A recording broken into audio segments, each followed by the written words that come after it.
Ini dilihat dari sisi risiko dan juga dari sisi waktu. Bagusan pemula ini milihnya yang mana sih? Apakah saham atau reksadana saham? Karena banyak sobat cuan nih yang pengen cuannya instan begitu, cepat beli dan juga cepat bisa cuan.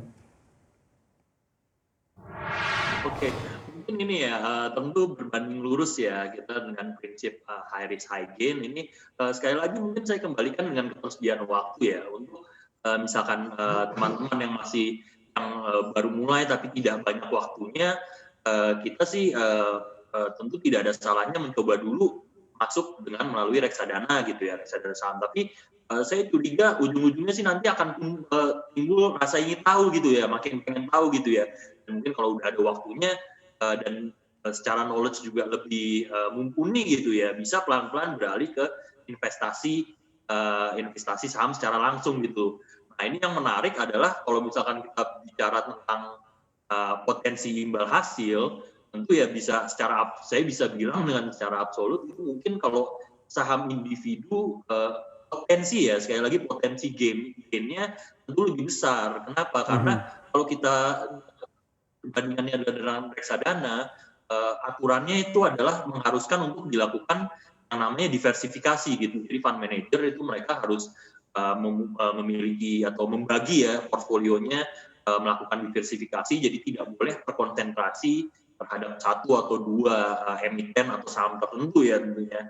Nah, sedangkan mungkin kalau misalkan kita langsung berinvestasi di pasar modal ya, ini kan ya lebih bebas ya, dan dengan lebih bebas ini pemilihannya tentu pergerakannya juga bisa lebih lincah gitu loh ini ya. Mhm. Dibanding mungkin yang kita lihat tadi kalau reksadana saham mungkin ya akan inilah mungkin tidak memang ada satu dua tentu yang akan sangat perform sekali ya reksadananya, tapi bagian besar mungkin tidak akan terlalu jauh dari indeks. Saya curiga kalau misalkan memang Baik. yang ada juga satu dua yang lebih return-nya cukup tinggi ya reksadana saham, mungkin itu strategi fund manager-nya juga secara aktif ini ya. Jadi Mhm.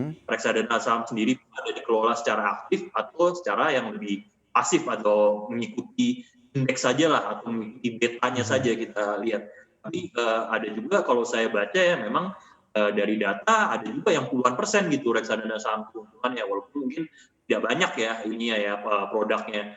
Tapi itu saya yakin sih kemungkinan kelolanya secara aktif gitu ya ini ya, Baik. maka dia bisa memberikan keuntungan yang lumayan gitu loh.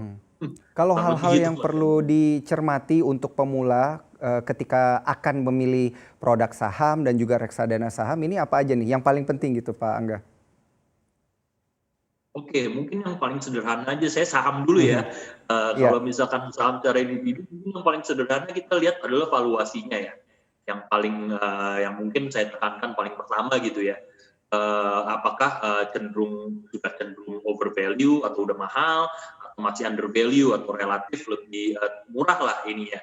Kedua mungkin yang saya bisa tekankan adalah dilihat dari likuiditasnya ya. Ini sebenarnya tidak sulit. Kalau kita punya account broker itu juga pasti akan ada datanya gitu ya.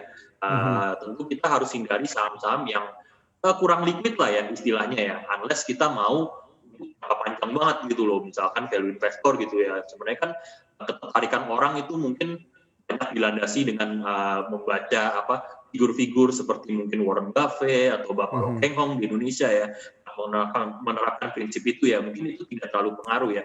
Tapi kalau misalkan kita merasa ya tidak memiliki kesabaran yang sepanjang itu ya, tentu kita harus melihat secara likuiditasnya juga ya. Sebenarnya dua itu sih, valuasi dan likuiditas.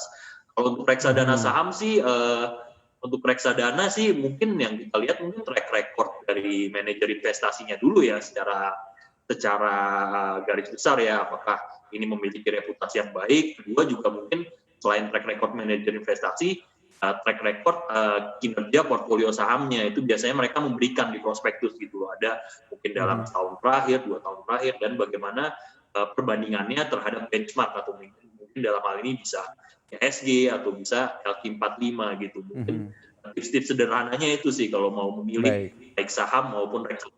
Jangan lupa untuk install aplikasi CNBC Indonesia di App Store dan juga di Play Store untuk terus mengikuti informasi dan berita terkini terkait ekonomi dan juga bisnis.